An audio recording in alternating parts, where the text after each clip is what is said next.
मैं आज आपको प्रश्न पत्र का ढांचा और कितने अंक होते हैं और किस पर आपको ध्यान देना होगा, क्योंकि तृतीय भाषा हिंदी है और इसके प्रश्न पत्र का ढांचा अथवा प्रश्न पत्र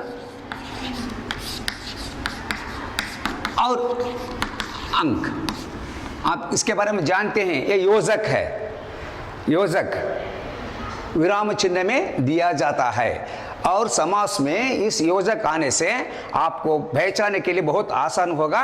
यहाँ द्वंद्व समासा, माता पिता, देश विदेशा, पाप पुण्य, इस तरह शब्दों से हम पता लगा सकते हैं। जब योजक होता है और दोनों पर काम आता है, विराम चिन्ह की पहचानने के लिए भी आता है और उसके साथ साथ समास को पहचानने के लिए भी आता है। जैसे पहले बहुविकल्प, बहुविकल्प प्रश्न जो 8 आते हैं, 8 अंक, और उसके बाद अनुरूपता जो शब्द आते हैं, जैसे जो 4 होते हैं, 4 के लिए 4 अंक। अनुरूपता प्रश्न जैसे होते हैं, राजकिशोर वो नेता है और अमर सिंह डैश नौकर, और उसी के संबंध में तुलसीदास का जन्मस्थान राजपुर, सूरदास रुनकता, इस तरह सहसंबंध वो रखने वाले अनुरूपता प्रश्न 4 आते हैं।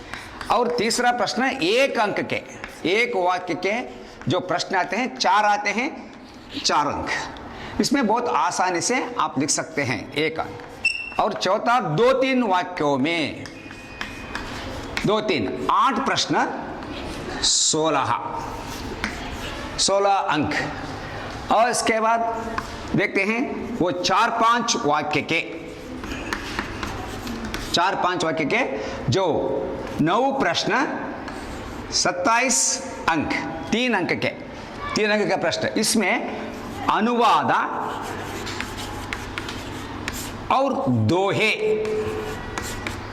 मिलाकर होते हैं। 7 प्रश्न, एक अनुवाद, 3 अंक का, सरल हिंदी में लिखना होगा, बहुत आसानी से मिल जाते हैं। जैसे कर्नाटक संपद में वो दिया जाता है और शनि सबसे सुंदर ग्रह में भी बहुत आसान शब्द हैं। संस्कृत निष्ठ शब्द होने के कारण आप आसानी से कन्नड़ में लिख सकते हैं। ऐसे शब्द दे अनुवाद और दोहे, ये कंपलसरी पहले दोहे दिया जाता है आपके सामने और उसी को देखकर आप याद करके हिंदी साहित्य के इतिहास के श्रेष्ठ कवि तुलसीदास कहते हैं कि वैसे मुखिया मुख सो चाहिए अथवा जड़ा चेतना गुणा दोषमया, दूसरा पंक्ति, और तीसरी है दया धर्म का मूल है। आप कंठस्थ करने की जरूरत नहीं है, वो दिया जाता है।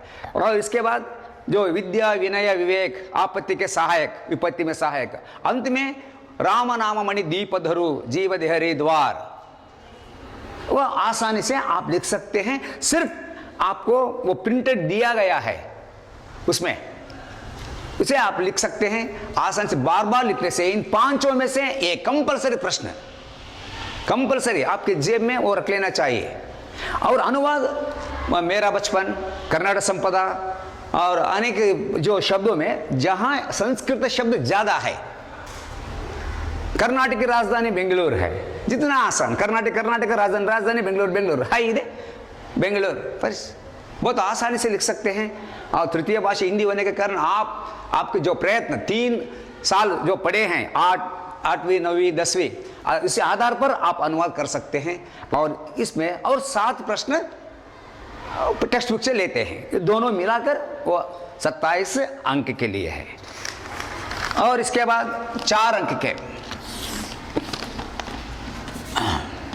4 अंक के प्रश्न 2 आते हैं अथवा दिया जाता है 4 अंक, एक प्रश्न 4 अंक। और कंठस्थ पद्य आपने जो बताया पहले 4 अंक, इनमें जो गिल्लू के बारे में पूछा जाता है, और कुछ टेक्स्ट बुक इतनी जो बनाया 4 अंक के लिए, इंटरनेट क्रांति, गिल्लू, बसंती की सच्चाई और कर्नाटक संपदा, इन 4 पार्टों में से 4 अंक के लिए प्रश्न पूछा जाता है। एक प्रश्न पूछता है क्रियाकलाप के बारे में लिखिए, लेकिन आप ममता का वर्णन कीजिए, पढ़ लिया है, इसलिए इसी में अथवा कहीं छात्र का मेहनत बेकार ना हो, ವಿದ್ಯಾರ್ಥಿ ಪ್ರಯತ್ನ ವೇಸ್ಟ್ ಆಗಬಾರ್ದು ಅಂತೇಳಿ ಇಲ್ಲೇ ಒಂದು ಪ್ರಶ್ನೆ ಕೊಟ್ಟಿರ್ತಾನೆ, ಕೆಳಗೆ ಅದರದ್ದೇ ಅದೇ ಪಾಠದ ಪ್ರಶ್ನೆ ಕೊಟ್ಟಿರ್ತಾನೆ, ಯಾವುದನ್ನೇ ಕೊಟ್ಟಿಲ್ಲ. ಬಸಂತ ಕೊಟ್ಟಿದ್ದಪ್ಪ ಅಂದರೆ ಬಸಂತ ರಾಜಕಿಶೋರ, ಆಮೇಲೆ ಗಿಲ್ಲು ಕಾರ್ಯಕಲಾಪ ಗಿಲ್ಲು ಕಿ ಮಮತಾ, ಅಥವಾ ಇಲ್ಲಿ ಕರ್ನಾಟಕ ಸಂಪದ वास्तुशिल्प और कर्नाटक साहित्यकार की देन, इस तरह अथवा पूछा जाता है. बहुत आसानी से लिख सकते हैं और इसके लिखने के जो ढंग होते हैं और उसमें मुख्य अंश को आपको रेखांकित करना. जो प्रश्न के उत्तर लिखते हैं और मुख्य अंशों के बाद नीचे रेखांकित करना, ये एक पद्धति है. आसानी से अंक दिया जाता है. और इसके बाद गद्यांश दिया जाता है. गद्यांश अपठित पाठ, चार प्रश्न होते हैं, 4 अंक. गद्यांश बहुत किसी एक पढ़िए विवेकानंद के बारे में किसी पाठ को दिया जाता है, उस पाठ को पढ़ना और उसके बाद नीचे से प्रश्न के लिए उत्तर ढूंढना पड़ेगा. उत्तरಗಳನ್ನ ಹುಡುಕೋದು ಅಷ್ಟು ಮಾಡಿದಾಗ ಇದು 4 अंक ಬಹಳ ಈಸಿ. ಇದು ಯಾರಾದರೂ ಮಾಡ್ತಾರೆ. सभी 80 के 80 अंक लेने वाले छात्रों के लिए नया विषय है. 80 के 80 ತಗೊಳ್ಳೋರಿಗೂ ಹೊಸದು, मामूल ओदनिಗೂ ಹೊಸದು. ಇದು जो पढ़ना आता है पढ़ना और 4 प्रश्न के लिए उत्तर को लिखना होगा. यही आसान पद्धति. और एक लाइन या 2 लाइन ज़्यादा ले लीजिए. ಒಂದು ಲೈನ್ ಬಂದಪ್ಪ ಅಂದರೆ ಕರೆಕ್ಟಾಗಿ ಲೈನಿಗೆ ಇರಬೇಕಂತಿಲ್ಲ. 1-2 ಲೈನ್ ಹೆಚ್ಚು ತೊಗೋಬೋದು, ಕಡಿಮೆ ತೊಗೋಬೋದು. ಒಟ್ಟಾರೆ ಆನ್ಸರ್ ಅದರಲ್ಲಿ ಮಿಡ್ಲಲ್ಲಿ ಬರ್ತಾ ಇರಬೇಕು. ಈ ರೀತಿಯಲ್ಲಿ ಉತ್ತರವನ್ನು ನಾವು ಇದರಲ್ಲಿ ಹುಡುಕಬೇಕು. ಆಮೇಲೆ ನಿಬಂಧ ಅಂತ ಬರುತ್ತೆ. ನಿಬಂಧ ಇಲ್ಲಿ ಒಂದೇ ಕೊಡ್ತಾನೆ, ಅದಕ್ಕೆ 4 अंक. स्वच्छ भारत अभियान और इंटरनेट क्रांति और कर्नाटक संपदा टेक्स्ट बुक में दिया गया है. तृतीय भाषा हिंदी छात्र इसे पढ़ लेते हैं, जैसे ई गवर्नेंस के बारे में, वीडियो कॉन्फ्रेंस के बारे में और सोशल नेटवर्किंग और अनेक क्षेत्र के इंटरनेट का क्या महत्व है, वो उसी को अपने प्रश्नोत्तर के रूप में पढ़ लिया है.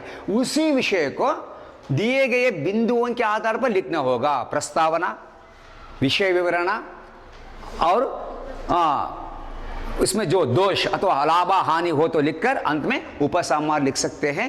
इसलिए आपको इंटरनेट क्रांति पढ़ने से 2 लाभ, प्रश्न के लिए उत्तर भी लिख सकते हैं, नहीं तो निबंध भी आप लिख सकते हैं.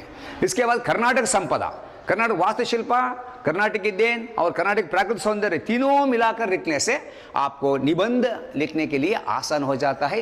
3 प्रश्नों को पढ़ना, प्राकृतिक सौंदर्य, वास्तुकला और कर्नाटक के वचनकार नहीं, कन्नड़ साहित्यकारों की देन. सभी लोग आ जाते हैं. बसवण्ण से लेकर आज जो वी.के. गोका तक ज्ञानपीठ पुरस्कृत 8 व्यक्ति पुरस्कार पा चुके हैं. उनके बारे में लिखने से आप इसे ढूंढना पड़ेगा. ज़्यादा अंक लेने के लिए यहाँ इसे इस उत्तर को लिखना पड़ेगा. बहुत आसानी से लिखते हैं और अपनी सरल हिंदी में लिख सकते हैं. जनरल लिखने की कोई ज़रूरत नहीं. इंटरनेट के बारे में ये banking, video conference, e governance, social networking और हानियाँ, इस मिलाकर आपको 2 पेज तक, 2 पृष्ठ तक निबंध लिख सकते हैं. ये 4 अंक के लिए. बाद में पत्र लेखन, पहले से ही हम प्रैक्टिस करा रहे हैं इसके बारे में. पत्र लेखन, इसमें छुट्टी पत्र, क्योंकि छुट्टी पत्र के एक ही कारण, एक ही प्रकार का जो विन्यास होता है, उसमें पहले दिनांक का स्थान लिख सकते हैं. बाद में प्रेषक, सेवा में आदरणीय महोदय, विषय के मुख्य भाग, सधन्यवाद, भवदीय अथवा आपके आज्ञाकारी छात्र, अभिभावक का हस्ताक्षर. इस तरह आप आसानी से लिखते हैं. यदि दूसरा पूछा जाता है पिताजी के लिए पैसे मांगते हुए, ये जनरल हो जाता है, जो बार बार इसे लिखना पड़ता है. लेकिन ये तो परमानेंट, प्रेषक, सेवा में आदरणीय महोदय, विषय आज जो दिया जाता है, कोई एक कारण देकर लिख लिए वो अलग बात है पत्र लेखन के लिए. लेकिन हमारा जो प्रश्न होता है अथवा शादी में भाग लेने के लिए जो दिया जाता है, मुख्य भाग को आप लिख सकते हैं और उस दिन के दिनांक लिख सकते हैं. 2 दिन 3 दिन के लिए जो उसी महीने के जो दिनांक लिखकर लिख सकते हैं. इसलिए पत्र लेखना आपके लिए बहुत सरल. इसे 5 अंक का, किसी भी भाषा में नहीं, कन्नड़ में नहीं, अंग्रेजी में नहीं, हिंदी में 5 अंक का है. और कंठस्थ पद्य पहले ही बता चुका है 4, 9 मार्क्स. और दोहे में 3 अंक पहले ही बता दिया. इन पांचों में से एक दिया जाता है ऐसे। और इसके में अनुरूपता अथवा एक वाक्य, इन विषयों को पढ़ने से आपको 80 के 80 अंक मिल जाते हैं। इस प्रकार पद्य भाग में जोर देना, ये तो हुई सभी बातें। 17 पाठ 3 पूरक वाचन, 17 पाठ 3 पूरक वाचन, शनि सबसे सुंदर ग्रह, सत्य की महिमा, नागरिक के कर्तव्य। सत्य की महिमा, उसी में प्रश्न पूछा जाता है। 2 ಪ್ರಶ್ನೆಗಳು ಕೇಳ್ತಾನೆ ಅದರಲ್ಲಿ, ಅದೇ ಪಾಠದಲ್ಲೇ ಕೇಳ್ತಾನೆ। और नया प्रश्न जो है, ठंडा ग्रह क्यों कहते हैं? सूर्य से बहुत दूर है, -150 डिग्री सेंटीग्रेड से जो नीचे रहता है, इसलिए ठंडा ग्रह। खूबसूरत और सुंदर ग्रह क्यों कहा जाता है? क्योंकि इसके चारों वाले कंकण है, जो चारों ओर कंकण, इस तरह का जो कंकण दिखता है। सभी ग्रह के ऊपर वलय है, लेकिन शनि में विस्तृता और स्पष्ट है और गले में हार जैसे दिखता है। ಕೊರಳಲ್ಲಿ ಮಾಲೆ ಕಂಡಂಗೆ ಕಾಣುತ್ತೆ, ಇದು ನೆಕ್ಲೆಸ್ ಕಂಡಂಗೆ ಕಾಣುತ್ತೆ। ಅದಕ್ಕೆ ಇದನ್ನು ನಾವು खूबसूरत ग्रह, सुंदर ग्रह कई। और उसके बाद टाइटन के बारे में पूछा जाता है। टाइटन, इसके बारे में आपको जानकारी इसमें 2 अंक के लिए शनि ग्रह। और ऑप्शंस है नागरिक कर्तव्य अथवा सत्य की महिमा, इन दोनों में से आप पढ़ सकते हैं, क्योंकि ऑप्शंस दिया जाता है। सत्य क्या होता है? सत्य का स्वरूप बताइए। सत्य सीधा साधा, भोला बाला और बिना नमक मिर्च लगाए बोलना, वह सत्य है। और आत्मा की वाणी है, दृष्टि का प्रतिबिंब है और ज्ञान की प्रतिलिपि है। यह स्वरूप हुआ, बहुत आसान से लिख सकते हैं। और सत्य कैसे बोलना चाहिए, इस ओर ध्यान देना आपको। सत्य जो सत्य बोलो, जो दूसरे के प्रिय लगे, अप्रिय सत्य मत बोलो। इस लिखने से आपको 2 अंक मिल जाता है। बाद में गांधी जी के कथन के बारे में हमको ध्यान देना होगा। गांधी जी कहते हैं सत्य के बारे में, उनका कथन है, सत्य एक विशाल वृक्ष है और जितना आदर दिया जाता है उतना ही फल उसमें लगते हैं, उनका अंत नहीं होता। इस प्रकार गांधी जी के कथन के बारे में जोर देने से, इंपॉर्टेंस देने से आपको आसानी से लिख सकते हैं। अथवा नागरिक कर्तव्य में क्या प्रश्न आता है, मीना मैडम ने क्या कहा, बहुत इंपॉर्टेंट प्रश्न आता है उसमें। सलमा ने क्या कहा, सलमा प्रकृति संपदा हमारी माता, प्रकृति हमारे माता है, संपदा को अपव्यय नहीं करना चाहिए। इस तरह जो प्रश्न आप शायद से दोनों में से एक को आप बहुत स्ट्रांग, बहुत मजबूती से आप पढ़ सकते हैं। ಯಾವ ಪಾಠವನ್ನ ಶನಿ सबसे सुंदर ग्रह ಅಂತ ಕಂಪಲ್ಸರಿ ಓದಲೇಬೇಕು, ಅಲ್ಲಿ ಆಪ್ಷನ್ಸ್ ಇರ್ತವೆ। शनि किसका पुत्र है ಅಂತ ಕೇಳ್ತಾನೆ, 1 मार्क्स ಬಂದ್ಬಿಡುತ್ತೆ, सूर्य का पुत्र है। और शनिश्चर का नाम क्यों दिया गया? क्योंकि वह बहुत धीमी गति से चलता है। धीमी गति, कितना धीमी गति चलता है? सूर्य के एक चक्कर लगाने में 30 वर्ष लगते हैं, 30 ವರ್ಷ ತಗೊಳ್ಳುತ್ತೆ, ಅಷ್ಟು ಲೇಟ್ ಅದು। ಅದಕ್ಕೆ ಶನೈ चर, शनय का अर्थ होता है धीमी गति, चरना अंदर चलना, धीमी गति से चलना, उसी आधार पर शनैश्चर नाम रख दिया। ಇದನ್ನು ಬಹಳ ಸಲ ಕೇಳಿದಾನೆ। ಇದನ್ನು ನೀವು ಹೆಚ್ಚು ಒತ್ತು ಕೊಟ್ಟಿದ್ದೀರಿ, ಪರೀಕ್ಷಾ ಸಮಯ ಹೆಚ್ಚು ಒತ್ತು ಕೊಡುವಂಥ ಬಗ್ಗೆ ನಾವು ಹೇಳ್ತಾ ಇದ್ದೀವಿ। ಸತ್ಯಕ್ಕೆ ಮಹಿಮಾದರೆ ಸತ್ಯ क्या होता ಅದ್ರ ಬಗ್ಗೆ ಓದ್ಕೊಳ್ರಿ, ಗಾಂಧೀಜಿ का कथन ಓದ್ಕೊಳ್ರಿ। ಆಮೇಲೆ सत्य बोलने की रीति अथवा तरीका क्या है, इन तीनों प्रश्नों को उत्तर आप लिख सकते हैं। ये तो पूरक वाचन। और अंदर जो आते हैं कश्मीर से और बसंत सच्चाई, 2 ही प्रश्न, लेकिन हमारा जो ध्यान होना चाहिए पद्य भाग पर। ಯಾಕೆ ಪದ್ಯ ಭಾಗ ಕಡಿಯೋದಕ್ಕೆ ಹೋಗ್ಬೇಕು ಅಂತ ತಮಗೆ ಕೇಳ್ತಿದೆಯಾ? ಇಲ್ಲೇ ಪದ್ಯ ಭಾಗದಲ್ಲಿ ನಮಗೆ 20 ಮಾರ್ಕ್ಸ್ನಷ್ಟು ನಮಗೆ ಅಂಕಗಳು ಬರ್ತದವೆ, ಇಲ್ಲಿ ಅವುಗಳನ್ನು ನಾವಿಲ್ಲಿ ಗಮನಿಸೋಣ। ಪದ್ಯ ಭಾಗದಲ್ಲಿ ಯಾಕೆ ಅಂತಂದರೆ, किस कारण से हम इसे देखते हैं, ಯಾವ ರೀತಿಯಲ್ಲಿ ನಾವು ನೋಡ್ತಾ ಇದ್ದೀವಿ ಆ ದೃಶ್ಯವನ್ನ ಅಂದರೆ, मातृभूमि कितने प्रश्न हैं उसमें?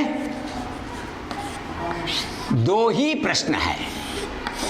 एक सौंदर्य, भारत माता का सौंदर्य और स्वरूप। इन तीनों में से आपको पूछना पड़ेगा, क्योंकि यह प्रश्न यह पद्य कंठस्थ के लिए नहीं, प्रश्न अवश्य पूछना पड़ेगा। इसलिए मातृभूमि पाठ को आप सौंदर्य, खेत हरे भरे, इसमें मुख्य अंश है खेत हरे भरे, बस इस पॉइंट्स के रेखांकित कीजिए, वह अंक मिल जाता है। और वना उपवना फल फूलों से भरा हुआ है, वना उपवना फल फूल, इस नीचे रेखांकित करना फल फूलों से।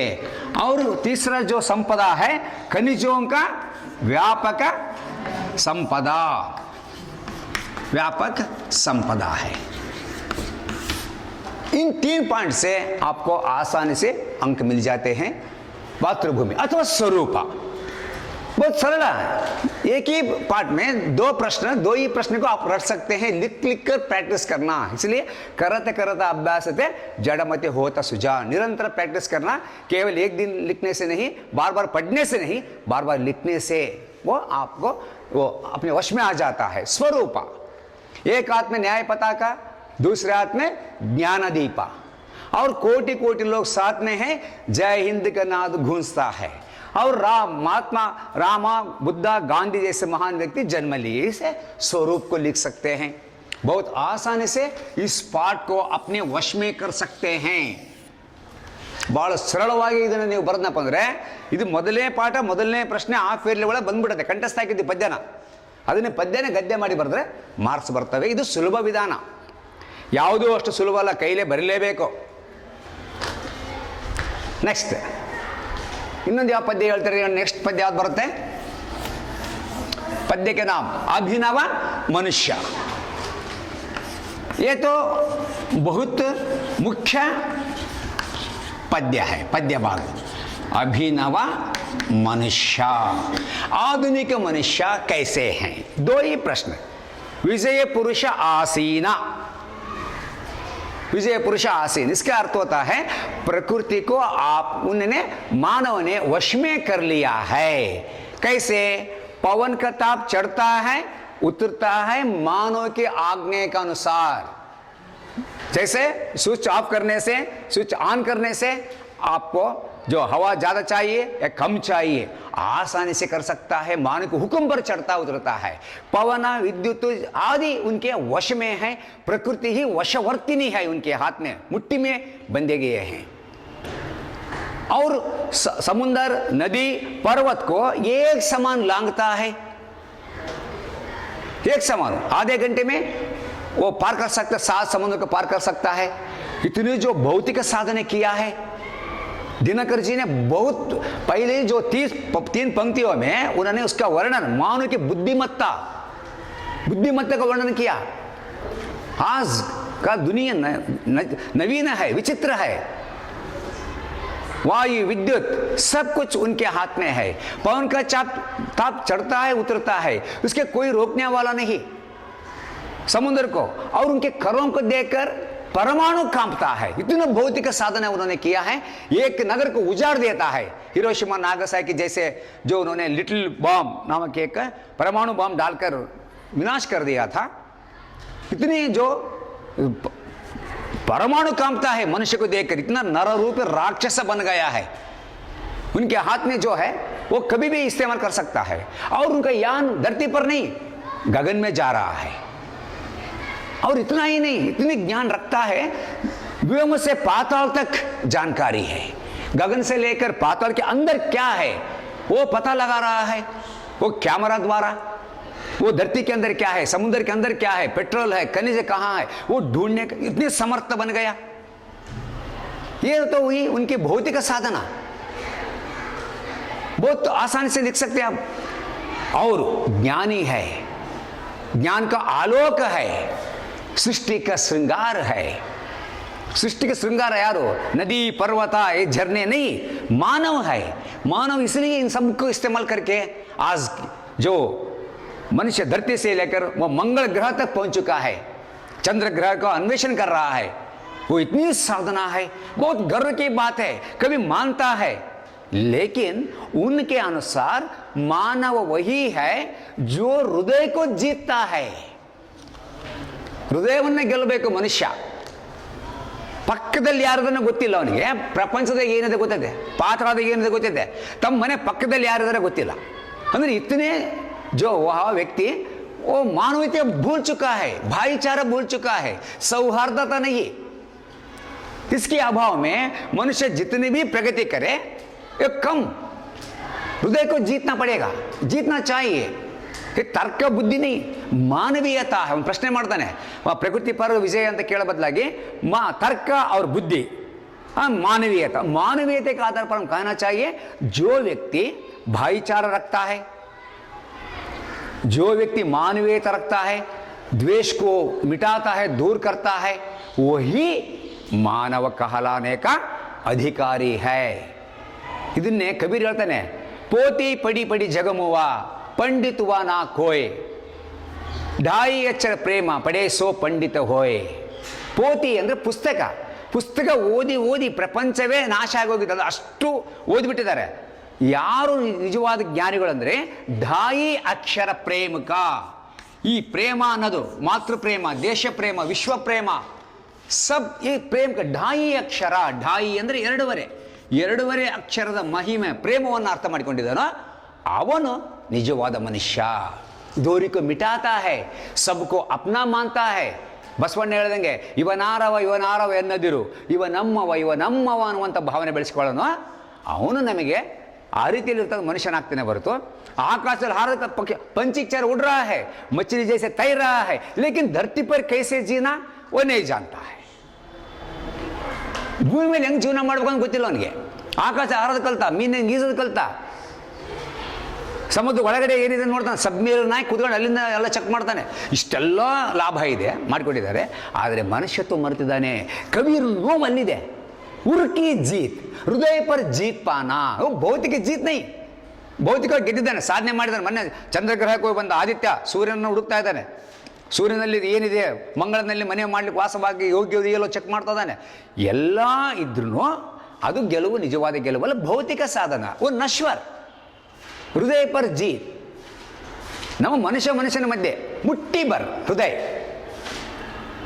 ಎಡಗೆ ಮುಷ್ಟಿ ಇಟ್ಟಿರ್ತಕ್ಕಂಥ ಹೃದಯವನ್ನೇ ಗೆಲ್ಲಕ್ಕಾಗಿಲ್ಲ, ಪ್ರಪಂಚ ಗೆಲ್ತಾನಂತಾನೆ. ಅದಕ್ಕೆ ನಾವು ಹೃದಯವನ್ನು ಯಾರು ಗೆಲ್ತಾರೋ ಅವನು ನಿಜವಾದ ಮನುಷ್ಯ. ಇಲ್ಲಿ ಎರಡು ಪ್ರಶ್ನೆ ಬರ್ತವೆ ಅಭಿನವ ಮನುಷ್ಯದಲ್ಲಿ. ಎರಡು ಪ್ರಶ್ನೆ. ಒಂದು ಪ್ರಕೃತಿ ಭೌತಿಕ ಸಾಧನ, ನೀವೆಲ್ಲ ಬರೀಬೇಕಾವ ಪಾಯಿಂಟ್ಸ್. ಭೌತಿಕ ಸಾಧನ, भौतिक साधन, ये आसानी से आप लिख सकते हैं. पहाड़ को लांघता है, उनके आज्ञा पर पवन का ताप चढ़ता है उतरता है. ಈ ಉದಾಹರಣೆ ಏರ್ ಕಂಡೀಷನ್ ರೂಮ್ ಇದೆ, ಬೇಕಂದ್ರೆ ಬಿಸಿ ಮಾಡ್ಕೊಂತೀವಿ, ಬೇಕಿರಂದ್ರೆ ತಂಪು ಮಾಡ್ಕೊಂತೀವಿ. ಅಂಥದ್ದು ನಮ್ಮ ಕೈಯಲ್ಲಿದೆ, ಸ್ವಿಚ್ನಾಗಿದೆ. ಆಮೇಲೆ समुद्र को लांघता है और आकाश से लेकर पाताल तक जानकारी रखता है और परमाणु कांपता है. ये सब भौतिक साधना. और जो है सही मानव का परिचय. सही मानव का परिचय क्या है? मानव का सही परिचय क्या है? मानव का सही परिचय दीजिए. इंग्लिश ಕೊಡ್ತಾನೆ, मानव का सही परिचय. वही जो साधना, भौतिक साधना नहीं. जो व्यक्ति द्वेष को मिटाता है, द्वेष को दूर करता है, भाईचारे को बढ़ाता है, प्रेम का रिश्ता जोड़ता है. हमने क्या किया, बांध बनाए. ಒಂದರಿಂದ ಒಂದು ಊರಿಗೆ ಮುಟ್ಟಕ ನಾವು ಬ್ರಿಡ್ಜ್ ಕಟ್ಟಿದ್ದೀವಿ. लेकिन लोगों के बीच में बांध नहीं. ಜನರ ಮಧ್ಯೆ ಸೇತುವೆ ಇಲ್ಲ.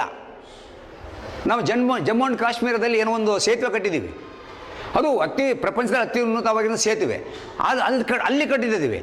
ಮಾನವಕ್ಕೆ बीच में जो बांध नहीं है, ಜನರ ಮಧ್ಯೆ ಬಾಂಧತ್ವವೇ ಇಲ್ಲ. उसी को बढ़ाने वाला मानव सही मानव है.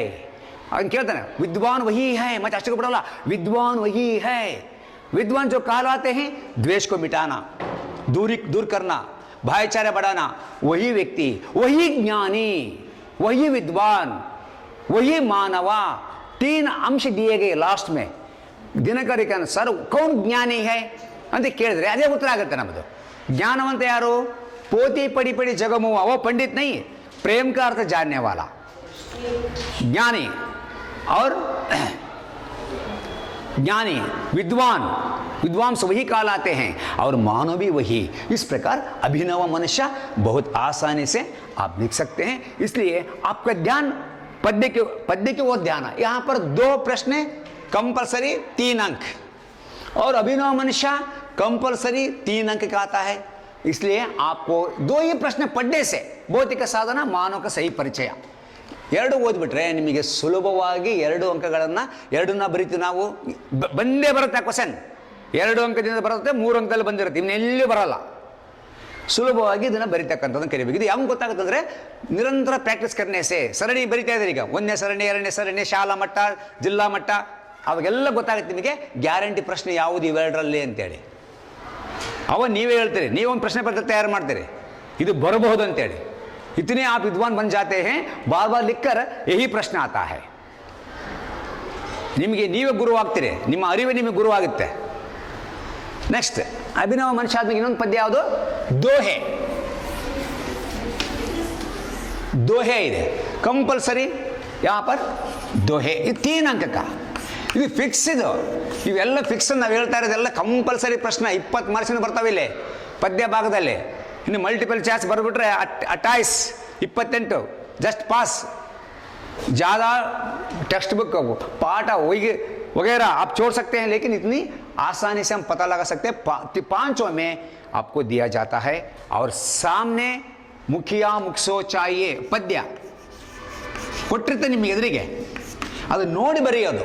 ಅದನ್ನು ಬರಿಬೇಕಾದ ಏನಂದರೆ ಹಿಂದಿ ಸಾಹಿತ್ಯ ಇತಿಹಾಸ, ಹಿಂದಿ साहित्य में भक्ति काल के सर्वश्रेष्ठ कवि तुलसीदास जी कहते हैं, अथवा टेक्स्ट में ಕೊಟ್ಟಿದ್ದಾರೆ प्रस्तुत दोहे में तुलसी कहते हैं कि, ಇದು ಈ की ಇದು बड़ा इंपॉर्टेंट, दोनों वाक्यों को जोड़ने वाला, दोनों वाक्यों को जोड़ता है। 2 वाक्य ಸೇರಿಸುತ್ತೆ। तुलसीदास कहते हैं कि, महात्मा गांधी ने कहा कि, प्रिंसिपल साहब ने कहा कि, और कलेक्टर साहब ने कहा कि, आप आदर्श को बना दिया। दोनों वाक्यों को जोड़ने वाला एक की है। ಇದನ್ನು ನೀವು ಬಳಸಿಕೊಂಡು ಇದನ್ನು ಬರೀಬೋದು ಭಾಳಷ್ಟು ಸುಲಭವಾಗಿ। ದಿನಕ್ಕೆ ಒಂದೊಂದು ಪ್ರಾಕ್ಟೀಸ್ ಮಾಡಿ ಸಾಕು, ದಿನಕ್ಕೆ 2 ದಿನಕ್ಕೆ 1 ಪ್ರಾಕ್ಟೀಸ್ ಮಾಡಿ ಸಾಕು। ಇನ್ನೂ ನಿಮಗೆ 30 ದಿನ ಟೈಮ್ ಇದೆ, ಪ್ರಾಕ್ಟೀಸ್ ಮಾಡಿದ್ರು ಇದು ಯಾರೂ ಬಿಟ್ಟು ಬರಲ್ಲ। ಇದು ಎಲ್ಲಿ ಬರುತ್ತೆ ಅಂತ ಕೇಳಿದ್ರೆ 3 ಅಂಕದಲ್ಲಿ ಬರುತ್ತೆ ಈ ಪ್ರಶ್ನೆ। ಇದ್ರ ಕೆಳಗಡೆ ಅನುವಾದ ಇರುತ್ತೆ, ಇದು ಹುಡುಕಾಡ್ಬೇಕು ನೀವು, ನಾನು ಓದಿದ್ದೆ ಅದು ಎಲ್ಲಿ ಬಂದಿದೆ, ಯಾವ ಪ್ರಶ್ನೆ ಬಂದಿದೆ ಅದನ್ನು ನಾವಿಲ್ಲಿ ನೋಡ್ತಾ ಇದ್ದೀವಿ। ಇಷ್ಟು ರೀತಿಯಲ್ಲಿ ನಾವು ಅದನ್ನ ಅರ್ಥ ಮಾಡಿಕೊಡ್ರು ದ್ವಿಹೇನ। ನಂತರ ಸೂರ್ ಶ್ಯಾಮ್ ಅಂತ ಬರುತ್ತೆ।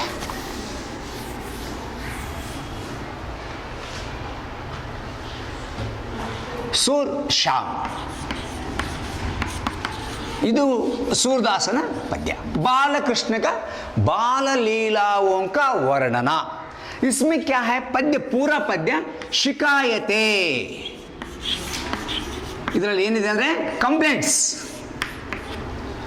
ಕಂಪ್ಲೇಂಟ್ಗಳಿದ್ದಾವೆ ಇದರಲ್ಲಿ। कृष्ण बलराम पर अपनी यशोदा माँ से शिकायत करता है। वो मार्मिक वर्णन है, हृदय स्पर्शी वर्णन और वात्सल्य रस का वर्णन जो दिया गया। शिकायत वो बलराम कहता है कृष्ण से, और खुद ना कहकर और ग्वालों से कहलाते हैं। ಏನಂತ ಹೇಳ್ತಾನೆ ನಾನು ಶಿಕಾಯತ್ನಲ್ಲಿ, तुम्हें यशोदा माता ने जन्म नहीं दिया है, ಮೊದಲೇ तुम्हें मोल लिया है, खरीद लिया गया है। दूसरे पॉइंट आ रीति बरीಬೇಕು, यशोदा माता ने जन्म नहीं दिया, यशोदा जन्म इस ನಾವು ಬರೀತಿದ್ದೇನೆ ಅಷ್ಟೇ, जन्म नहीं दिया, खरीद लिया गया है, खरीदा गया। ಈ ಪಾಯಿಂಟ್ಗೆ ಅವನಿಗೆ ಬಾರ್ ಬಾರ್ ಚಿಡಾತಾ है, ರೇಗಿಸ್ತದ ಅವನು। ಎಲ್ಲಿ जो चराने के लिए वो जंगल की ओर गया है, दनगुल में से कल काड़ी ಹೋಗಿದಾನ, ಅಲ್ಲಿ ಚಿಡಾಸ್ತದ ಅವನು। यशोदा जन्म नहीं दिया, तुम्हें खरीद लिया गया है, और बार बार पूछता है मुझे, पुनी पुनी कहता माँ तुम्हारे माता कौन है, तात ನಿಮ್ಮ ತಂದೆ ಯಾರು, ನಿಮ್ಮಪ್ಪ ಯಾರು, बार बार प्रश्न करता है। माता पिता के बारे में ತಂದೆ ತಾಯಿಗಳ ಬಗ್ಗೆ ಅವನು ಶಿಕಾಯತ್ ಇದೆ, ಇವಿಷ್ಟು ಶಿಕಾಯತ್ ಪಾಯಿಂಟ್ಸು। ಮಾತಾ ಪಿತಾ ಅದನ್ನು ಪ್ರೂವ್ ಮಾಡೋಕ್ಕೆ ಇನ್ನೊಂದು ಪಾಯಿಂಟ್ ಇದೆ ಅದರಲ್ಲಿ, ಯಶೋದಾ ಗೋರಿ ಹೈ, ನಂದಲಾಲ ಗೋರಾ ಹೈ, ತೂ ಕಾಲಾ ಕೈಸೆ। ಮೋಸ್ಟ್ಲಿ ಇರಬೇಕು ಅವನಿಗೆ, ನಾನು ಡೌಟ್ ಬಂದತಿ ಈಗ ಅವನಿಗೆ, ನನಗೆ ಮೋಸ್ಟ್ಲಿ ಕರ್ಗಿರಕ ಕರೆಕ್ಟ್ ಇದು, ನಾನು ಖರೀದಿ ಮಾಡ್ಯಾರ. ಅದಕ್ಕೆ ಅಂತ ಕೇಳಿದ್ರೆ ಅಮ್ಮ ಬೆಳಗದಾಳ, ಅಪ್ಪ ಬೆಳಗದಾಳ, ನಾನು ಯಾಕೆ ಕರಗಾದೆ? ಇದು ಅವನಿಗೆ ಭಾಳಷ್ಟು ನೋವು ಮಾಡುತ್ತೆ. ಇದು ಯಶೋದಗೂ ಸ್ವಲ್ಪ ಮನಸ್ಸಿಗೆ ನಾಟುತ್ತೆ. ಇಲ್ಲಿವರೆಗೂ ಕರೆಕ್ಟ್ ಇರ್ತಾಳೆ. ಮಾತಾ ಪಿತಾ ಅವ್ರ ಕಾಲ ಕ್ಯೂ ಕಹತೆ ಹೇ. ಅಷ್ಟೇ ಅಲ್ಲದೆ ಮಾತಾಕ್ಕೆ ಪ್ರತಿ ನಾರಾಜ್. ಇನ್ನೊಂದು ಪ್ರಶ್ನೆ ಬರುತ್ತೆ ನಿಮಗೆ, ಮಾತಾಕ್ಕೆ ಪ್ರತಿ ಕ್ಯೂ ನಾರಾಜ್ ಹೈ. ನಾರಾಜ್ ಅಂದ್ರೆ ಗುಸ್ಸಾ. ಯಾಕೆ ತಾಯಿ ಮೇಲೆ ಸಿಟ್ಟು ಅಂತ ಕೇಳಿದ್ರೆ, ಹಮೇಶಾ ಬಾಲಕೃಷ್ಣಗೂ ಮಾರ್ತಿ ಹೈ, ಬಾಲಕೃಷ್ಣ को मारती है, कभी बलराम को कभी नहीं मारती, कभी नहीं डांटती. ಬಡಿಯೋದಲ್ಲ, ಬೈದೇ ಇಲ್ಲ ಆಕೆ ಇದುವರೆಗೆ ಆಯಿತು. ಇದು ಅವನಿಗೆ ಸಿಟ್ಟು. ಇದಿಷ್ಟು ಅವನಿಗೆ ಇಲ್ಲಿ ಬರ್ತಾ ಇದೆ, ಅವನಿಗೆ ನಾರಾಜು. ಅವಾಗ ಆಕೆ ಏನು ಮಾಡ್ತಾಳೆ, ಸ್ವಲ್ಪ ಸಮಾಧಾನ ಪಡಿಸ್ತಾಳೆ. ಇಲ್ಲಿ ಕರೆಕ್ಟ್ ಆಗಿದೆ. ಕಾಲ ಅಂತ ಅಂದಾಗ ಇವನಿಗೆ ಮನಸ್ಸಿಗೆ ನೋವಾಗಿದೆ, ಇವನಿಗೆ ನಾನು ಏನೋ ಸಮಾಧಾನ ಮಾಡ್ಬೇಕಂತೇಳಿ ಯಶೋದ ಕಹತಿ ಹೈ ಗೋಧನ್ ಕಿ ಸೌಗಂಧ ಕಾಕರ್, ಹಸುವಿನ ಮೇಲೆ ಆಣೆ ಮಾಡಿ ಹೇಳ್ತಾ ಇದ್ದೇನೆ, ಮೈ ತುಮಾರಿ ಮಾತಾ ತುಮ್ ಮೇರೆ ಪುತ್ರ ಹೋ, ನೀನು ನನ್ನ ಮಗ, ನಾನು ನಿನ್ನ ತಾಯಿ. ಇಸ್ಮೇ ಕೋಯಿ ಶಕ್ ನಹಿ ಹೋನಾ ಚಾಹಿ, ನಿನಗೆ ಯಾವುದೇ ಅನುಮಾನ ಬೇಡ ಅಂತೇಳಿ ಹಸುವಿನ ಮೇಲೆ ಆಣೆ ಮಾಡ್ತಾಳೆ ಆಕೆ. ಇತ್ನಿ ಆಸಾನಿ ಸೆ ನೈ ಮಾನ್ಯವಲ್ಲ. ಕೃಷ್ಣ ಸುಲಭವಾಗಿ ಒಪ್ಪನಲ್ಲ. ಕರೆಕ್ಟ್ ಹೇಳು, ನಾನು ಖರೀದಿ ಮಾಡಿರಲಿಲ್ಲ, ನಾನು ಕರಗದೇನಿಲ್ಲ, ಮತ್ತು ನೀನು ಮತ್ತೆ ಬೆಳ್ಳಗದಿ ಮತ್ತೆ ಕರಿ ಇರ್ಬೋದು ಅನ್ನೋ ಮಾತು ಅಂದಾಗ ಆಕೆ ಶಪಥ ಮಾಡ್ತಾಳೆ. ಇದು ಮಾರ್ಮಿಕವಾಗಿ ನಿಮಗಿದೆ. ಅಲ್ಲಿ ನಿಮಗೆ ಎಕ್ಸಾಮ್ನಲ್ಲಿ 3ನೇ ಪ್ರಶ್ನೆ, 4ನೇ ಪ್ರಶ್ನೆ ಮತ್ತು 5ನೇ ಪ್ರಶ್ನೆ ನಿಮ್ಮ ಟೆಕ್ಸ್ಟ್ ಬುಕ್ನಲ್ಲಿ ನೋಡ್ಕೊಂಡ್ರೆ ಗೊತ್ತಾಗುತ್ತೆ. ಒಂದು ನಾರಾಜ್, ಎರಡನೇದು ಕ್ಯಾ ಕ್ಯಾ ಶಿಕಾಯತ್, ಅವ್ರು ಕ್ಯಾ ಶಪಥ್ ಕರ್ತಿ ಹೈ. ಈ 3 ಪ್ರಶ್ನೆಗಳಿಗೆ ಉತ್ತರ ಓದ್ಕೊಂಡಿದ್ದೆ ಕರೆವಾದರೆ ನಿಮಗೆ ಸುಲಭವಾಗಿ ಸೂರ್ ಶ್ಯಾಮ್ ಪದ್ಯನ ಬರೀತಾರೆ. ಈ ಪ್ರಶ್ನೆ ಬರೋದು ಗ್ಯಾರಂಟಿನೇ ಈ ಚಾಪ್ಟರ್ ನಿಮಗೆ.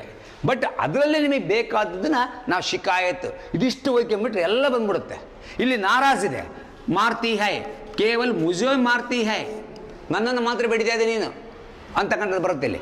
ಅದಕ್ಕಿಂತ ಸುಲಭವಾಗಿ ನೀವು ಇದನ್ನು ಗುರುಸ್ತಕ್ಕಂಥದ್ದನ್ನು ಕಲ್ತ್ಕೊಂಡ್ರೆ ಸೂರ್ ಶ್ಯಾಮ್ ಪದ್ಯ ಸ್ವಲ್ಪ ಸುಲಭವಾಗಿ ಅರ್ಥೈಸ್ಕೊಳ್ಬೋದು. ಅರ್ಥ ಆಗುತ್ತೆ ಹೇಳ್ತಾ ಇರೋದಲ್ಲ. ಬಸಂತ್ಗೆ ಸಚ್ಚಾಯಿ, बसंत की सच्चाई. ಇಲ್ಲಿ ಇದು ಯಾಕೆ ಆರಿಸ್ಕೊಂಡೆ ಅಂದರೆ ಕೇವಲ ದೋಯಿ ಪ್ರಶ್ನೆ ಹೈ, ಕೇವಲ 2 ಪ್ರಶ್ನೆ ಇದ್ದಾವೆ ಮುಖ್ಯ ರೂಪದಲ್ಲಿ. ಈಮಾನ್ದಾರ್ ಲಡ್ಕ ಅಂದರೆ ಬಸಂತ, ಈಮಾನ್ದಾರ್ ಲಡ್ಕ, ಈಮಾನ್ದಾರ್ ಲಡ್ಕ.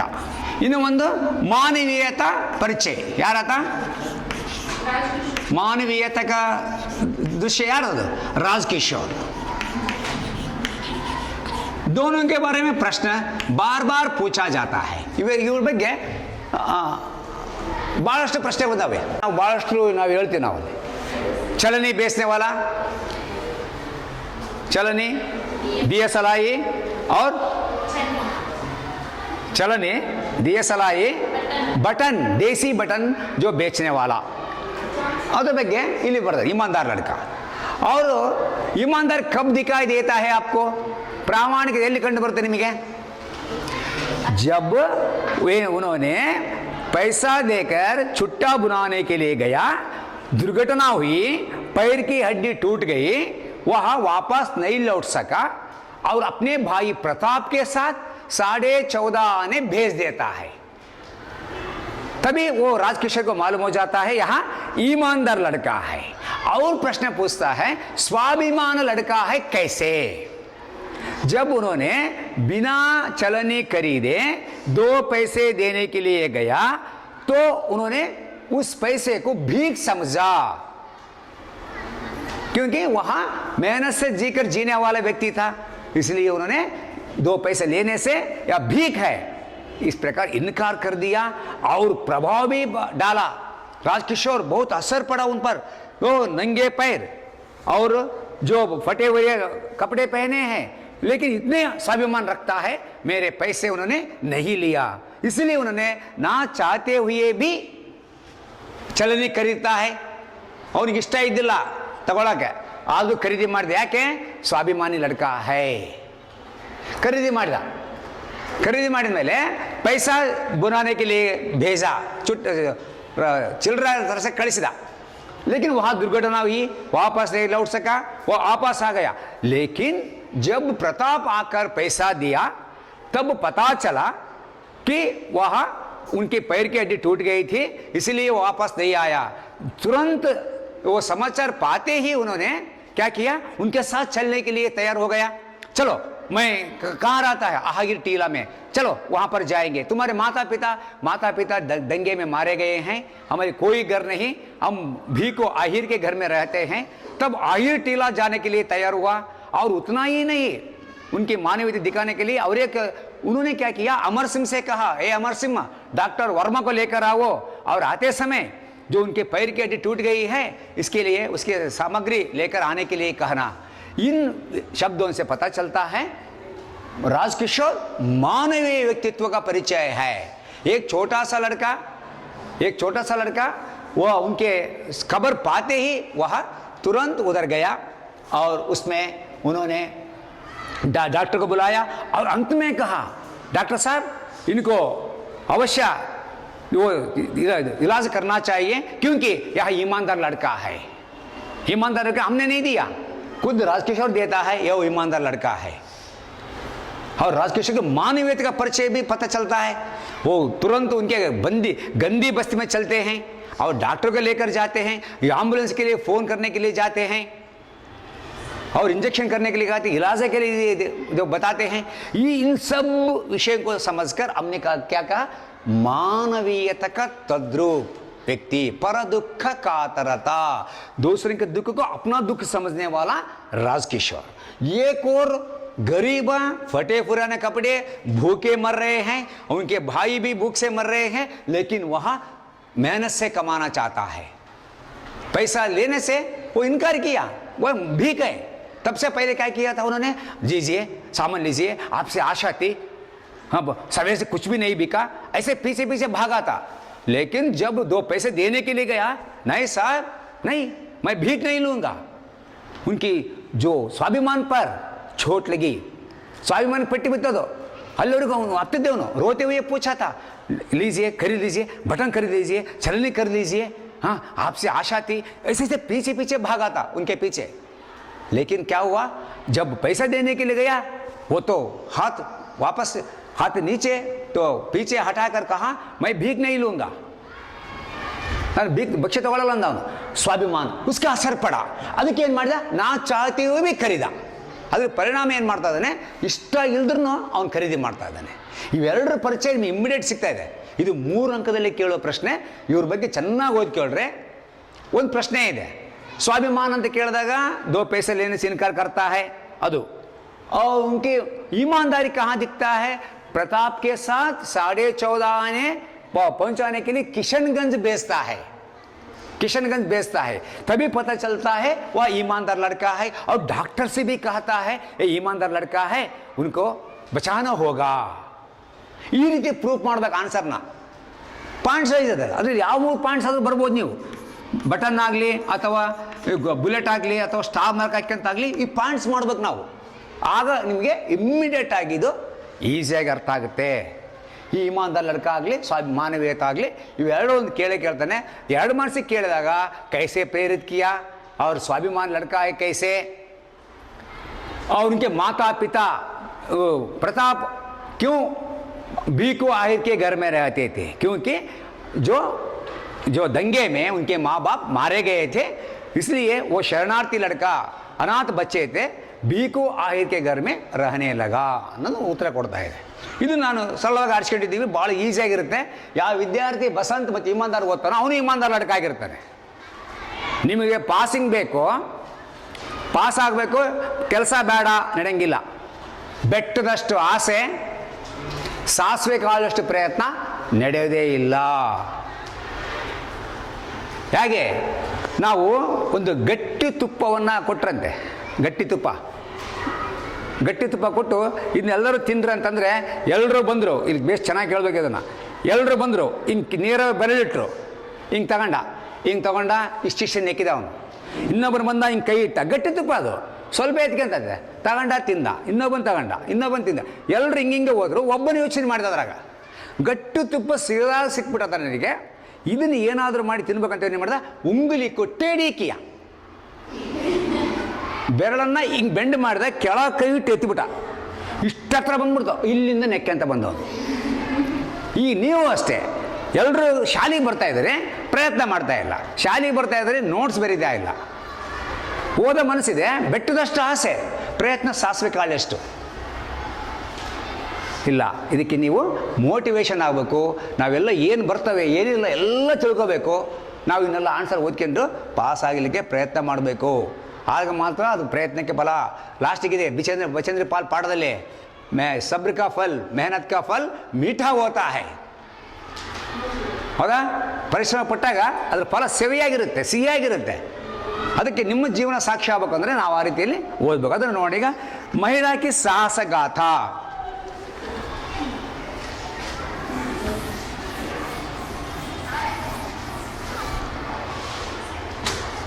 ಮಹಿಳಾ ಕಿ ಸಾಹಸ ಗಾಥಾ.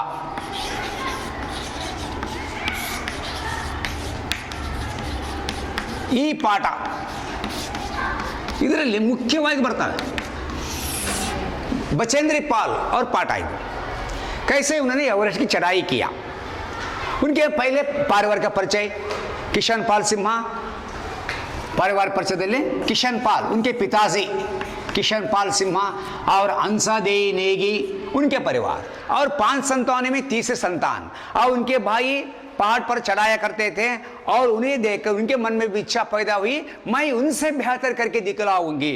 ऐसे ही प्रशिक्षण पाने के लिए उन्होंने शुरू किया।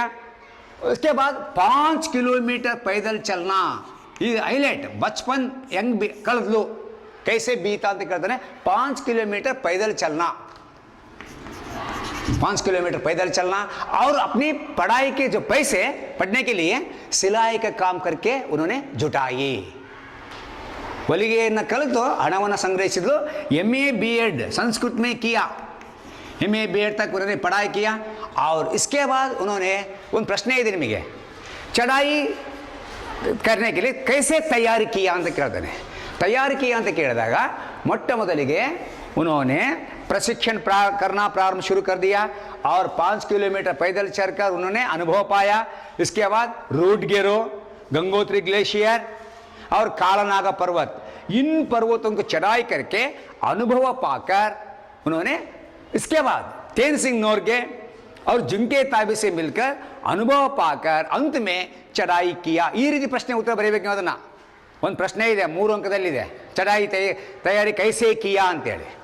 ಆಮೇಲೆ ದಕ್ಷಿಣ ಶಿಖರಕ್ಕೆ ಅನುಭವ ಕೀಜಿ ಅಂತ ಬರೀತಾನೆ, ಅದು ನೀವು ಬರೀಬೇಕು। ನೆಕ್ಸ್ಟ್ ಸಂದೇಶ ಕ್ಯಾ ಹೈ, ದೃಢ ನಿಶ್ಚಯ, ಸಾಹಸ, ಅಥಕ ಪರಿಶ್ರಮ, इन सब उन्होंने पाने का जो ಎಲ್ಲರಿಗೂ ಕಲಿಸ್ಕೊಡ್ಲಾಕಿ ಆ 3 ಗುಣಗಳು। ಸಾಹಸ ಗುಣ ಆ ಪಾಠದಲ್ಲಿ ಕರೀತಕ್ಕಂಥದ್ದು, ಸಾಹಸ, ದೃಢ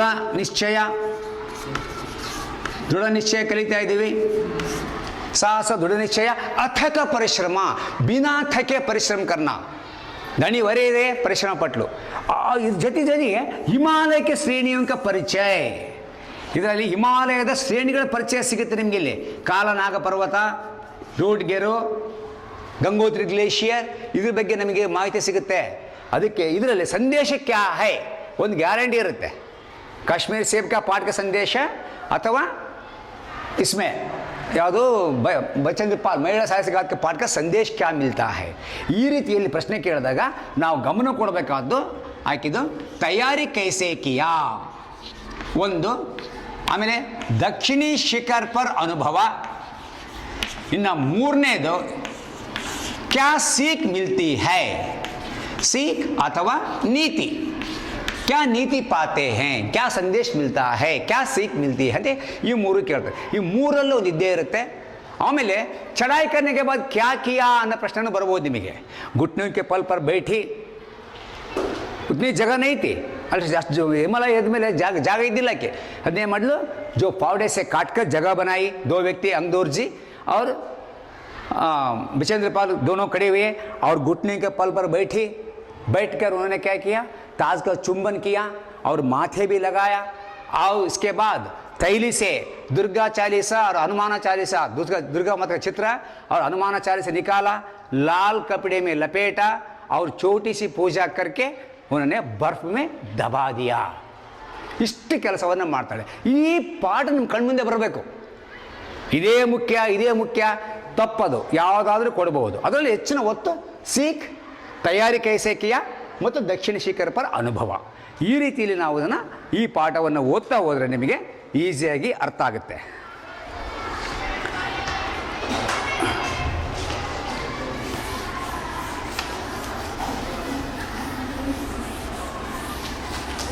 ಇನ್ನು 8 ಪ್ರಶ್ನೆ ಮೊದಲನೇ ಇದರಲ್ಲಿ ಬಂತು ನಿಮಗೆ. ಗಿಲ್ಲು ಕಿ ಮಮತಾದಲ್ಲಿ ಬರ್ತದೆ. ಗಿಲ್ಲು ಪಾಠದಲ್ಲಿ 4 ಅಂಕಕ್ಕೆ ಪ್ರಶ್ನೆ ಬರುತ್ತೆ. ಒಂದು ಕಾರ್ಯಕಲಾಪ, ಮಮತಾ ಕಾ ವರ್ಣನ್. ಇವು 2 ಕಡೆ ಫೋಕಸ್. ಇದು ಎಲ್ಲಿ ಸಿಗುತ್ತೆ ಉತ್ತರ ಅಂದರೆ 2 ಮಾರ್ಕ್ಸ್ ಸಿಗ್ತದೆ.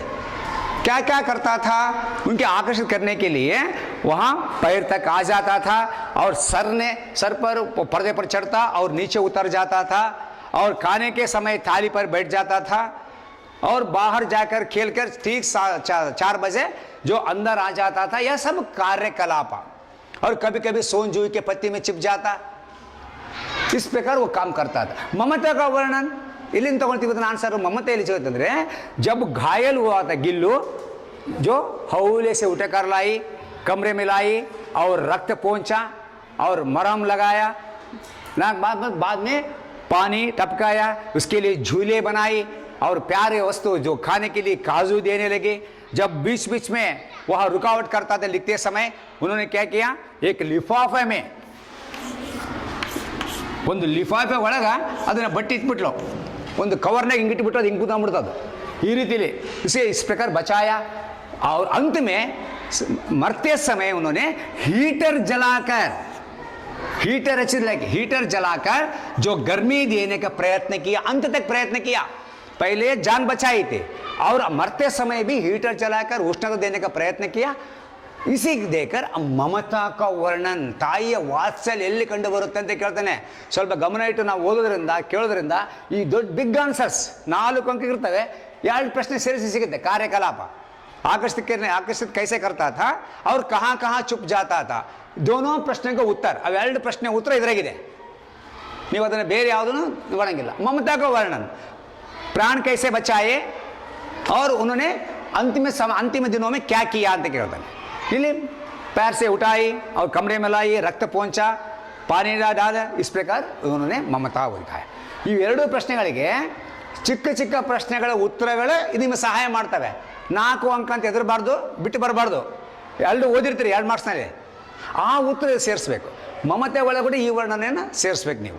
ಅವಾಗ ಅದು ಮಮತಾಕ ವರ್ಣನ ಆಗುತ್ತೆ. ಈ ರೀತಿಯಲ್ಲಿ ಗಿಲ್ಲು ಪಾಠವನ್ನು ನಾವು 2 ಪ್ರಶ್ನೆಯಲ್ಲಿ ನೋಡ್ತೀವಿ, ಮಮತೆ ಮತ್ತು ಕಾರ್ಯಕಲಾ.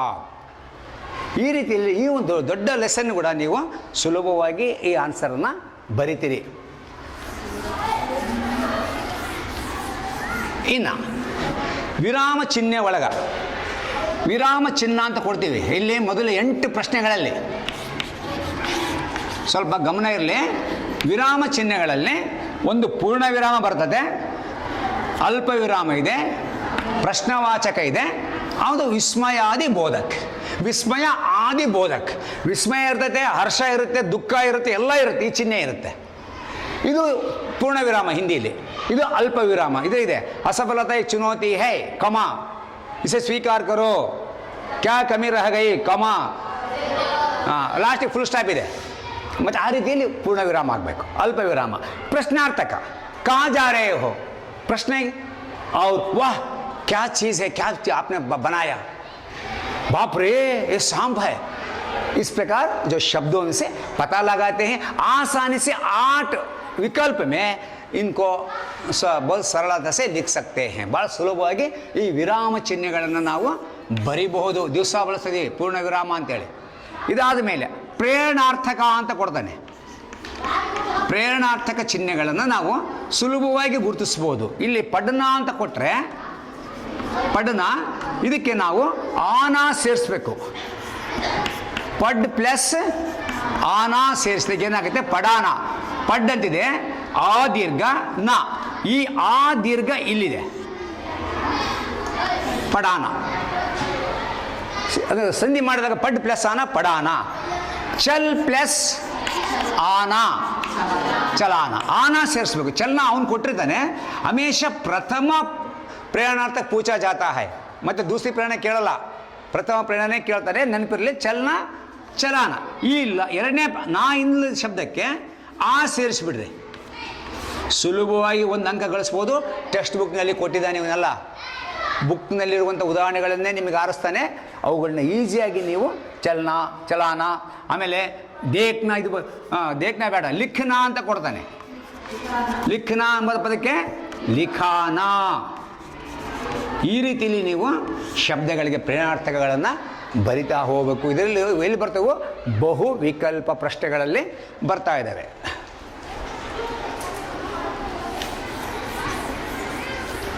ಇನ್ನು ಕಾ ಕೆ ಕಿ ಸಂಬಂಧ ವಾಚಕ ಕೇಳ್ತಾನೆ ಬಹುವಿಕಲ್ಪದಲ್ಲಿ. ಕಾ ಪುಲ್ಲಿಂಗ ಏಕವಚನ, ಪುಲ್ಲಿಂಗ ಏಕವಚನ ಇರ್ತದೆ ಮುಂದಿನ ಶಬ್ದ. ಎರಡನೇದು ಕೆ ಪುಲ್ಲಿಂಗ ಬಹುವಚನ ಕೆ. ನೆಕ್ಸ್ಟ್ ಕಿ ಸ್ತ್ರೀಲಿಂಗ. ಈ ಮೂರನ್ನು ನೋಡ್ಬೇಕು ನಾವು. ಯಾವ ರೀತಿ ಇದೆ ಅಂದರೆ ರಾಮ್ ಕ ಭಾಯಿ, ಇಲ್ಲಿ ಸೀತಾ ಕ ಭಾಯಿ ಮಾಡ್ದು ನಾನು. ನೀವು ಅನ್ಬೋದು, ಅಲ್ಲ ಸರ್ ಸೀತಾ ಕ ಭಾಯಿ ಅನ್ಬಾರ್ದಲ್ಲ, ಸೀತಾ ಹೆಣ್ಮಗಳು ಹೇಳಕತ್ತಾಳೆ. ಅಲ್ಲ, ಹಿಂದಿಲಿ ಮುಂದಿನ ಶಬ್ದ ಪುಲ್ಲಿಂಗ ಆಗಿದ್ರೆ ಕಾ ಏಕವಚನ ಬರಬೇಕು. ಸೀತಾ ಕ ಭಾಯಿ, ಸೀತಾ ಕೆ ಪಿತಾ. ತಂದೆ ಗೌರವ ಸೂಚಕ ಕೊಡಲಿಕ್ಕೆ ಕೆ ಬಳಸಿದ್ದೀವಿ. ಸೀತೆ ಅವರ ತಂದೆ, ಸೀತೆ ಅವಳ ಏಕವಚನ ಬಳಸಲ್ಲ, ಸೀತೆ ಅವರ ತಂದೆ ಕೆ. ಇದು ಪುಲ್ಲಿಂಗ. ಮುಂದಿನ ಶಬ್ದ ನೋಡ್ಬೇಕು ನಾವು, ಕ ಕೆ ಕಿ ಬಂದಾಗ. ಇನ್ನು ಸೀತಾ ಕಿ ರಾಮ್ ಕಿ ಬೆಹನ್. ನಿಮ್ಮ ತಲೆ ಒಂದು ಬರ್ತದೆ, ಸರ್ ಹೇಳ ರಾಮದನೇ ಇಲ್ಲಿ ಕಿ ಹೆಂಗೆ ಬಂತು ಅಂತೇಳಿ. ಇದು ಮುಖ್ಯ. ಸ್ತ್ರೀಲಿಂಗ. ಗಿಲ್ಲು ಕಿ ಮಮತಾ ಕಾ ವರ್ಣನ್. ಮಮತಾ ಅನ್ನೋ ಪದ ಸ್ತ್ರೀಲಿಂಗ. ಕೌನ್ಸಿ ಕಹಾನಿಯ ಸುನಾಯಿ, ಕಹಾನಿಯ ಸ್ತ್ರೀಲಿಂಗ. ಆ ರೀತಿಯಲ್ಲಿ ಕಿ ಇದೆ. ರಾಮ್ ಕಿ ಬಹನ್ ಸ್ತ್ರೀಲಿಂಗ ಇದೆ, ಇಲ್ಲಿ ಕಿ ಬಳಸ್ತೀವಿ. ಈ ಸಂಬಂಧ ವಾಚಕಗಳನ್ನ ಸೇರಿಸುವಂಥ ಕೆಲಸ ನಾವು ಮಾಡ್ತಾ ಇದ್ದೀವಿ. ಕ ಕೆ ಕಿ. ಆಮೇಲೆ ಮೇ ಮತ್ತು ಪರ್, ಮೇ ಮತ್ತು ಪರ್ ಈ ಶಬ್ದಗಳನ್ನು ಬಳಸ್ತಕ್ಕಂಥದ್ದು ನಾವೆಲ್ಲ ಕಲಿಬೇಕು. ಮೇ ಮತ್ತು ಪರ್ ಬಳಸ್ತಾನೆ. ಆಮೇಲೆ ಸೇ, ಇಲ್ಲಿ ಎರಡು ಸೇ ಇದೆ. ಕರಣಕಾರಕ ಸೇ, ಅಪಾದಾನಕಾರಕ ಸೇ. ಇದನ್ನು ಕನ್ನಡದಲ್ಲಿ ದೆಸೆಯಿಂದ ಅಂತ ಕರಿತೀವಿ. ಕೋಣೆಯಿಂದ ಹೊರ ನಡೆದ, ಕಮ್ರೆಸೆ ಬಾಹರ್ ನಿಕ್ಲ, ಆವಾಗದು ದೆಸೆಯಿಂದ ಅಂತ ಬರುತ್ತೆ ಕನ್ನಡದಲ್ಲಿ. ಅಪಾದಾನಕಾರಕ ಆಗುತ್ತೆ. ಕಲಂಸೆ ಲಿಖ, ಕಲಂಸೆ ಲಿಖ ಪೆನ್ನಿನಿಂದ ಬರದೆ. ಆಂಕೋಸೆ ದೇಖ ಕಣ್ಣಿನಿಂದ ನೋಡಿದೆ. ಇದು ಸೇ ಅಂದರೆ ಕರಣಕಾರಕ. ಇದು ಅಪಾದಾನಕಾರಕ. ಇದು ಪೇಡ್ಸೆ ಪತ್ತಾಗಿರ, ಮರದಿಂದ ಎಲೆ ಬಿತ್ತು ಅಲಗುವ. ಈ ಸೇ ದೆಸೆಯಿಂದ ಬರುತ್ತೆ. ದೇಶಸೆ ನಿಕಾಲ, ದೇಶದಿಂದ ಹೊರ ಹಾಕಿದ್ವಿ ದೆಸೆಯಿಂದ. ಎರಡು ಸೇ ಇರ್ತವೆ. ಈ ಕಾರಕಗಳು ನಮಗೆ ಎಲ್ಲ ರೀತಿಯಲ್ಲಿ ವರ್ಕಿಂಗ್ ಬರ್ತವೆ. ಇವನ್ನ ನಾವು ಮೊದಲ 8ಗಳಲ್ಲಿ ಹುಡುಕ್ತಾ ಇದ್ದೀವಿ. ಒಂದು ಸಂಬಂಧ, ಒಂದು ಪ್ರೇರಣಾರ್ಥಕ, ಆಮೇಲೆ ಸೇ ಮೇ ಪರ್. ಈ ರೀತಿಯಲ್ಲಿ ನಿಮಗೆ ವಿಲೋಮ ಶಬ್ದ ಇವನ್ನೆಲ್ಲ ನಿಮಗೆ ಕೊಡ್ತಾ ಇದ್ದಾನೆ. ಮೊನ್ನೊಂದು ಪ್ರಶ್ನೆ ಮಾಡಿದೆ, ಜೈನುಲಬ್ದೀನ್ ಕೆ ಬಾರೆ ಮೇ ಲಿಖಿಯೇ. ಜೈನುಲಬ್ದೀನ್ ಕೆ ಪರಿಚಯ ದೀಜಿಯೇ. ಜೈನುಲಬ್ದೀನ್ ಯಾರಾತ? ಜೈನುಲಬ್ದೀನ್ ಅಬ್ದುಲ್ ಕಲಾಂ ಕೆ ಪಿತಾ ಥೇ. ಮೊಟ್ಟ ಮೊದಲನೇದು ಆಡಂಬರಹೀನ ವ್ಯಕ್ತಿ ಥೇ. ಎರಡನೇ ಪಾಯಿಂಟ್. ಮೂರನೇ ಪಾಯಿಂಟ್ ಏನಾಗುತ್ತೆ? ಉದಾರತೆ. अनपढ़ थे लेकिन जो उदार थे, गरीब थे फिर भी उदार थे, और 4 किलोमीटर पैदल चलकर भाग जाते, दर्जनों का तारे खंडे पर लेकर आते, और ठेकेदार से मिलकर जलालुद्दीन के साथ नौकाएं बनाने का काम शुरू किया. ಈ ರೀತಿಯಲ್ಲಿ ನಾವೆಲ್ಲ ಸಂಗ್ರಹ ಮಾಡಬೇಕು. ಆ ವ್ಯಕ್ತಿ ಬಗ್ಗೆ ಎಲ್ಲ ಸಂಗ್ರಹ ಮಾಡಬೇಕು. जलालुद्दीन का परिचय, महान विज्ञानी बनने में, अब्दुल कलाम महाविज्ञानी बनने में उनका जलालुद्दीन का योगदान बड़ा था. जलालुद्दीन जोहरा का पति. और उन्होंने क्या किया? उन्होंने शिक्षित व्यक्तियों के परिचय कराया, आधुनिक शिक्षित व्यक्तियों के परिचय कराया, चिकित्सा विज्ञान के उपलब्धियों के परिचय कराया. तो कुल मिलाकर नई दुनिया को दिखाया उन्होंने. पहले कूप मंडूक थे, इतना ही प्रपंच जो दुनिया मानते थे, लेकिन उन्हें बाहर निकाल दिया। इसलिए जो कलम के जीवन में जलालुद्दीन का पात्र ज्यादा है। और इस साल निಮಗೆ ಏನು ಕೇಳಬಹುದು, जलालुद्दीन का परिचय दीजिए। जलालुद्दीन सारे ठेकेदार थे, नौकाएं बनाने का काम करते थे, जलालुद्दीन के साथ काम किया और अब्दुल कलाम की जो बहन जोहरा से उन्होंने शादी किया।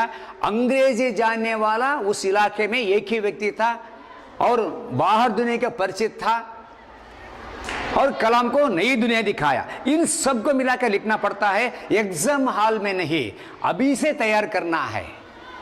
मैंने ಒಂದು ಸರಣಿ ಪರೀಕ್ಷೆ ಕೇಳಿದೆ, ಜೈನುಲುಬ್ದೀನ್ ಪರಿಚಯ ದೀಜಿए ಅಂತ ಕೇಳಿದಾನೆ, ನಾಳೆ ಜಲಾಲುದ್ದೀನ್ ಪರಿಚಯ ಕೇಳ್ತಾನೆ, ಅದು ನೈ ದುನಿಯಾ ಕೈಸೆ ಬೋಧ್ ಕರಾಯ ಅಂತ ಕೇಳ್ತಾನೆ। ಅಂಥ ಪ್ರಶ್ನೆಗಳು ಬಂದಾಗ ನಾವು ಓದ್ಕೊಂಡೇ ಇರಬೇಕು, ಅವ್ರ ಬಗ್ಗೆ ಗೊತ್ತಿರುತ್ತೆ, ಸಂಗ್ರಹ ಮಾಡಿ ಬರೆಯೋದನ್ನು ನಾವು ಸುಲಭವಾಗಿ ಬರೆಯೋದನ್ನು ಕಲಿತಕ್ಕಂಥದ್ದು ನಾವು ಮಾಡಬೇಕಾಗುತ್ತೆ। ಅಷ್ಟರಲ್ಲಿ ಅವ್ರದ್ದಿದೆ। ಆಮೇಲೆ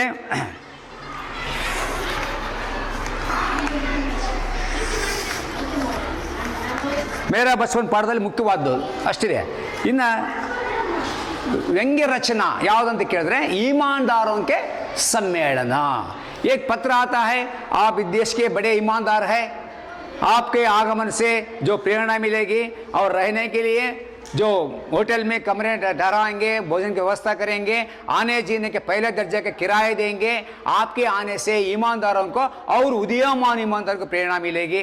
वह गया, लेकिन ईमानदारी के लिए नहीं, पैसे बचाने के इरादे से गया। दुड्डू उस्पकंत होदवनु दूसरे दर्जे में जाना, पहले दर्जे का पैसा लेना उनका जो, और बड़ी बड़ी फूल मालाएं पहनाने पर उन्हें बताया, मुझे आसपास देखकर कोई माली होता तो बेच लेता, ಅವನು ಮಾರಿಬಿಡೋಣ ಅನ್ಕೊಂಡ। ಅಷ್ಟು ಬೇಯಿಮಾನಿ ಯಾರು ಲೇಖಕರೇ। हरशंकर परसाई ಇದೆ, ಆ ರೀತಿಯಲ್ಲಿ ನಡೀತಾ ಇದೆ। हमें धूप का चश्मा खो जाता है, कंबल खो जाता है, सभी चोरी हो जाने के बाद ताला तक चुरा लिया जाता है। ಕೊನೆಗೆ ಅವನು ಬೀಗದ ಪತ್ತ ಕೂಡ ಹೊತ್ಬಿಡ್ತಾರೆ।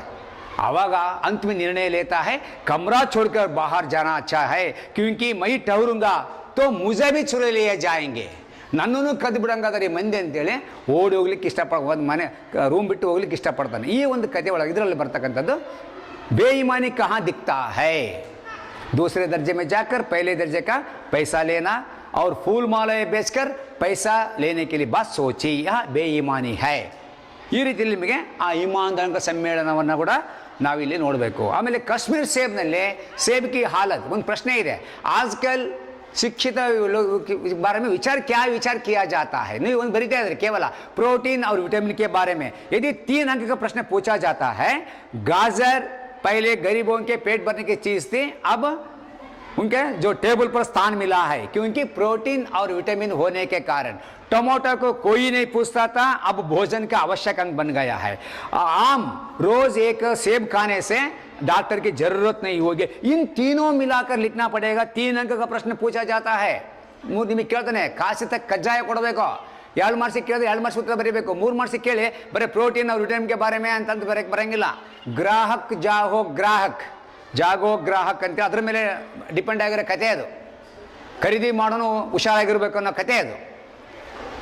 ईमानदारी से आंखों से देखना और हाथ में पकड़ना और बाद में खरीदना, इधर ಬಗ್ಗೆ ಹೇಳ್ತಕ್ಕಂತ ಒಂದು ಕತೆ। ಅದಕ್ಕೆ ಸಂದೇಶ ಕೇಳ್ತಾನೆ, क्या संदेश मिलता है, खरीदारी करते समय सावधानी बरतना, नहीं तो धोखा खा जाते हैं। प्रोटीन के बारे में विचार में जो मिलता है, यह पाठ का संदेश। ಇದರ ಬಗ್ಗೆ ನಿಮಗೆ ಗಮನ ಇರಬೇಕು। ಸಂದೇಶ ಎಲ್ಲರ ಓದಿದ್ದೇ ಇರುತ್ತೆ। ईमानदार ಸಮ್ಮೇಳನದಲ್ಲಿಲ್ಲ ನಮಗೆ ಸಂದೇಶ ಸಿಗೋದು ಎಲ್ಲಿ ಅಂತ ಕೇಳಿದ್ರೆ, ಒಂದು ಮಹಿಳೆಗೆ ಸಾಹಸಗಾತ ಒಂದು ಕಾಶ್ಮೀರ್ ಸೇಬ್ನಲ್ಲಿ ಕಾಣ್ತಾ ಇದ್ದೀವಿ। ಆಮೇಲೆ ಸಮಯಕ್ಕೆ ಪೆಹಚಾನ್ ಇದೆ, ನಾವು ಮರ್ತೇ ಬಿಟ್ಟಿವಿ ಆ ಪದ್ಯ, ನೀವು ಯಾರು ನೆನಪು ಮಾಡಲೇ ಇಲ್ಲ। ಸಮಯಕ್ಕೆ ಪೆಹಚಾನ್ ಪದ್ಯ, ಇಲ್ಲಿ ಸಮಯಕ್ಕೆ ಸದುಪಯೋಗ ಕೈಸೆ ಕರ್ನಾ ಅನ್ನೋ ಪದ ಐತೆ। ಸಮಯಕ್ಕೆ ಪೆಹಚಾನ್ ಈ ಪದ್ಯ ನೀವು ನೆನಪು ಮಾಡಲೇ ಇಲ್ಲ। ಸಮಯಕ್ಕೆ ಪೆಹಚಾನ್ ಅಂತಿದೆ, ಸಮಯ ಮಹತ್ವ ಕೇಳ್ತಾನೆ। समय अनमोल है, जो सच्चा साथी बना लेगा वही सफल होगा। भगवान का दिया हुआ अनुपम धन है, ऐसे चक्रवर्ती होकर भी इसे फिर से नहीं पा सकते, और उसकी समता करने वाला कोई द्रव्य नहीं, पल पल से जीवन बना है। इस प्रकार इस समय के महत्व को समझाना। कभी कभी निबंध के विषय में पूछा जाता है, क्या हम ಭಾಳ ಸಲ ನಿಮಗೆ ನಿಬಂಧವನ್ನ ಕೇಳ್ತಾರೆ, ಆ ಸಂದರ್ಭದಲ್ಲಿ समय के पहचानದಲ್ಲಿ ಬರುತ್ತೆ, अनमोल है, भगवान का दिया हुआ अनुपम धन है और चक्रवर्ती होकर भी नहीं पा सकते, इसकी समानता करने वाले कोई भी द्रव्य इस दुनिया में नहीं, और क्षण क्षण से पल पल से जीवन बना है, हर क्षण को बहुत होशियार से इस्तेमाल करना। इधर ಬಗ್ಗೆ ನಮಗೆ समय की पहचान ನಲ್ಲಿ ಎರಡೇ ಪ್ರಶ್ನೆ, सुख की प्राप्ति कब संभव है अथवा समय के सदुपयोग कैसे करते हैं। इसलिए 4-5 अंशों को बनाना होगा, ನೀವೆಲ್ಲ ಪಾಯಿಂಟ್ಸ್ ಮಾಡಬೇಕು।